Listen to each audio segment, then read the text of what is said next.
sebelum berkarir di dunia lawyer, pertama kali saya itu pada saat masuk ke dalam kantor hukum ini tentu mengalami tahapan-tahapan di mana itu semua diatur dalam ketentuan law firm masing-masing.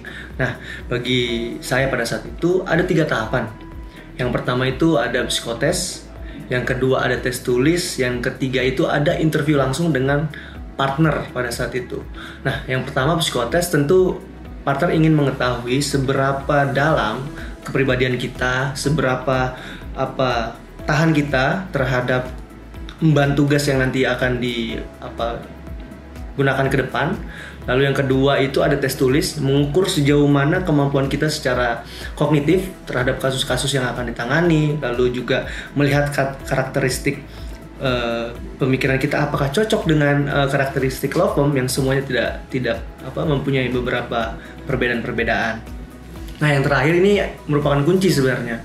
Itu adalah interview dengan partner ataupun senior associate, yang mana disitulah kuncinya partner merasa apakah dirinya cocok dengan si calon associate ini, junior associate ini atau tidak. Disitulah kecocokannya akan dinilai. Nah, itu adalah soft skill kita sangat diperlukan dalam berbicara dengan orang lain. Nah, lalu selanjutnya pertanyaan terkait dokumen, syarat-syarat ya kalau nggak salah. Nah, syarat-syaratnya memang berbeda-beda ya setiap kantor hukum. Kalau pada saat itu saya memang persyaratan hanya mengisi sebuah tes tulis yang diberikan pada saat form online, lalu menginput ke email. Pada saat itu dibahas yang pada saat interview dengan partner, hanya itu. Tipsnya apa? Nah, bagi rekan-rekan fresh graduate yang ada di dunia hukum, mungkin lebih terbiasa mengisi studi-studi kasus, lalu juga mulai asa bahasa asing, bisa Mandarin ataupun Inggris, karena kita tahu dunia hukum sedemikian berkembang, sedemikian dinamis, maka saya pikir perlu dibarengi dengan kemampuan berbahasa asing yang baik dan benar. Gitu sih.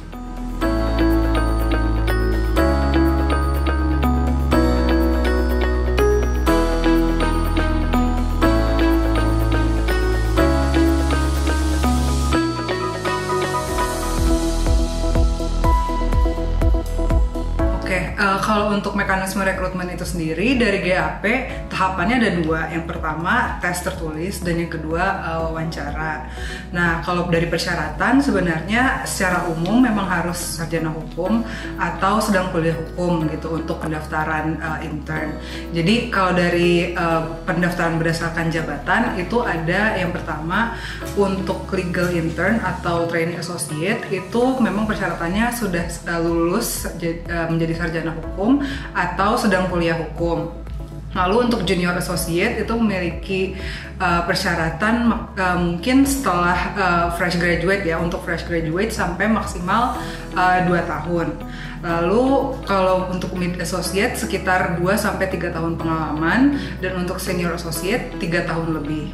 Seperti itu. Nah, kalau untuk tips persiapan rekrutmennya itu sendiri, untuk tahapan tes, mungkin bagi fresh graduate atau yang sedang kuliah itu bisa di-refresh lagi materi-materi kuliah terkaitnya, dan itu ya kembali lagi tergantung ke kantor hukum yang dituju gitu. Misalnya ya ingin fokus di bidang corporate, ya oleh karena itu banyak-banyak baca refresh kembali UPT, dan misalnya yang banyak tuh investasi seperti itu.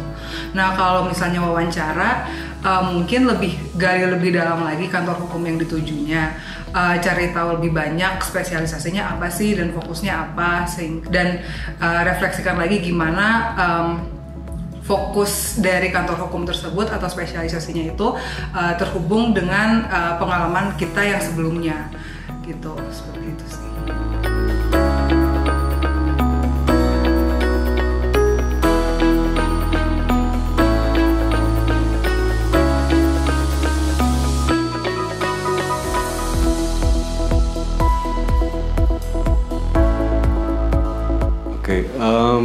Untuk proses rekrutmen ya, mungkin tiap law firm punya policy yang berbeda. Mungkin yang perlu saya jelaskan yang berlaku di tempat saya bekerja, yaitu di law firm ini ya. Yang pertama itu kami menerapkan bahwa proses rekrutmen itu dimulai dari pertama memasukkan application letter atau surat permohonan kerja ya, yang terutama juga dilampirkan dengan CV, ijazah, transkrip, dan juga cover letter. Lalu selanjutnya diikuti dengan proses interview. Yang pertama itu adalah interview dengan senior associate dan associate. Hal ini merupakan hal yang paling penting karena proses interview ini adalah di mana para associate yang akan bekerja langsung dengan kandidat tersebut akan melihat apakah kandidat tersebut cocok untuk dapat bergabung dan bekerja bersama dengan tim, dan melihat dari background-nya apakah memang kandidat tersebut eager atau memang willing untuk bekerja di law firm kami. Yang berikutnya setelah kita seleksi, lalu mengikuti proses written test. Kemudian dari written test ya untuk proses yang terakhir adalah interview dengan partners. Kembali lagi untuk interview dengan partners itu proses seleksi kalau dari kami adalah dilakukan dari senior dan associate ya. Jadi kembali yang paling penting adalah bagaimana pembawaan kandidat tersebut pada saat interview pertama dengan senior associate dan harus menunjukkan pengetahuannya secara umum di dalam hukum dan juga interestnya untuk bekerja di kantor kami. Lalu selain itu di luar dari standar proses itu kita juga kantor kami sebenarnya juga bisa melakukan proses rekrutmen yang di luar prosedur-prosedur itu ya untuk keadaan-keadaan khusus. Misalnya kita membutuhkan ada suatu mid associate atau senior associate, dan tentu proses ini langsung dilakukan oleh partner. Contohnya waktu saya bergabung dengan kantor ini, saya bertemu dengan partner langsung dan ya kita lebih kepada ngobrol dan bertemu sambil kita dinner. Lalu pada akhirnya saya bisa bergabung di sini. Tetapi pada umumnya ya kembali lagi itu semua proses bergantung pada policy di kantor masing-masing. Namun secara umum ya tahapan yang tadi saya sebutkan adalah yang berlaku di kantor hukum.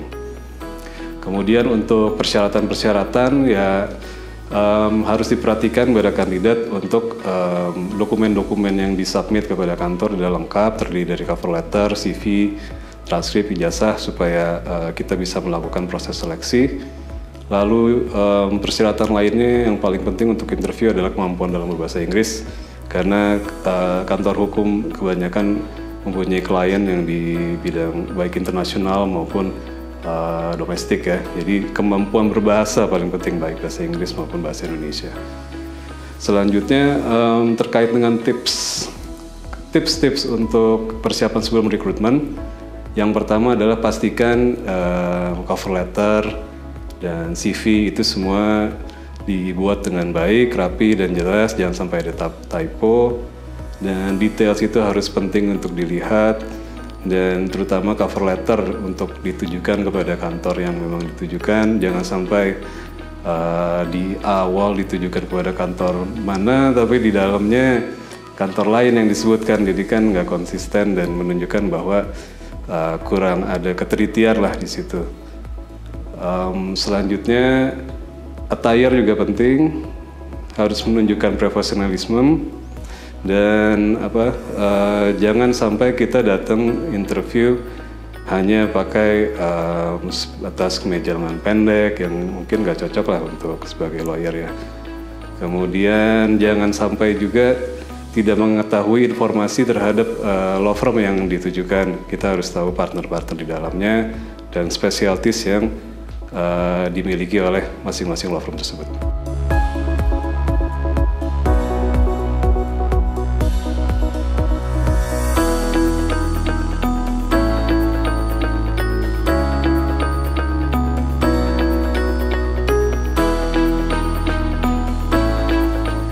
Mekanisme ada 2 tahap. Yang pertama ujian tertulis terdiri dari pilihan ganda dan esai. Ujiannya itu dalam bahasa Inggris dan topiknya itu seputar corporate law karena kita kan corporate law firm, dan juga ada pembahasan sedikit mengenai KUH biasanya. Nah, kemudian setelah ujian tertulis itu ada tahap kedua, yaitu tahap wawancara. Dan wawancara itu biasanya in general dilakukan 2 kali. Jadi yang pertama dilakukan sama partner, dan juga ada perwakilan dari communication department kita. Kalau itu sudah lolos, kemudian akan disaring lagi wawancara terakhir sama founding partner kita. Dari situ baru ditentukan apakah bisa masuk atau enggak.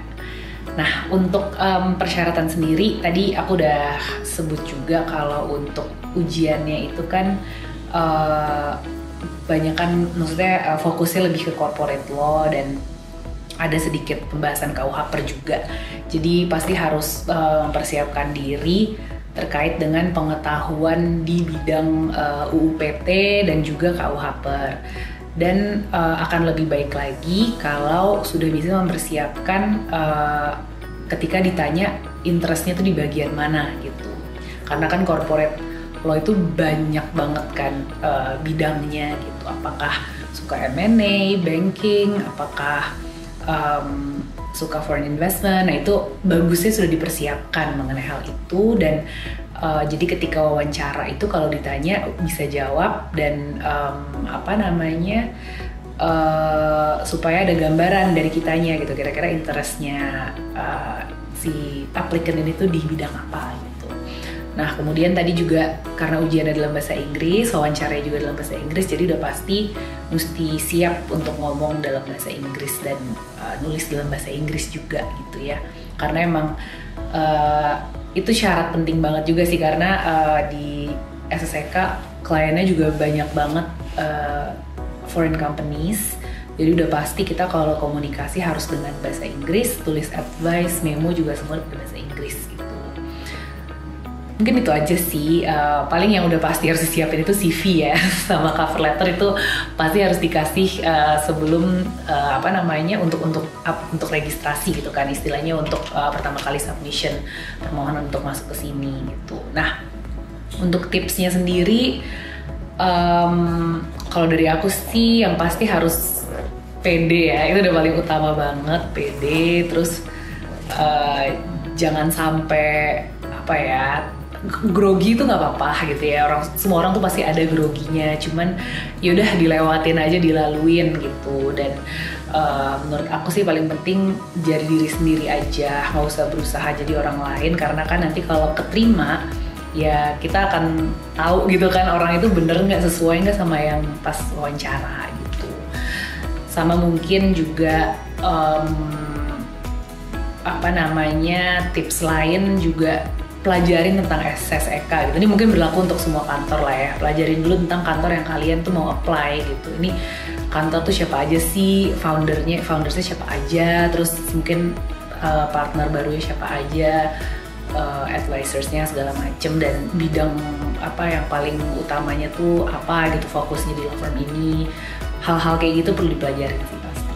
Mungkin itu ya.